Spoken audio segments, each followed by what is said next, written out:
আমি ওর প্রেমিক না, ওর সাথে আমার কোনো সম্পর্ক নেই। আমার একটা পরিচয় আছে, আমি একজন ফটোগ্রাফার।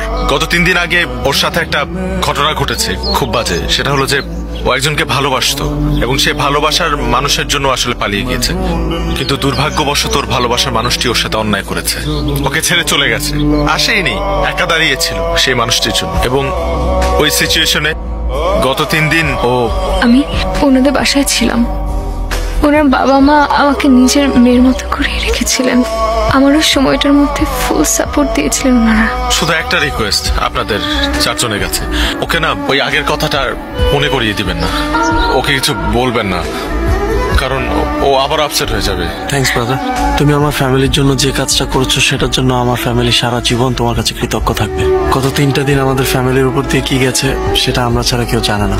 তুমি না থাকলে জিনিসটা হয়তো আরো খারাপ হতে পারত। এটা তোমার বাসা মনে করবা, তুমি আজকে থেকে আমার পরিবারেরই একটা অংশ। যখন মন চাইবে চলে আসবা।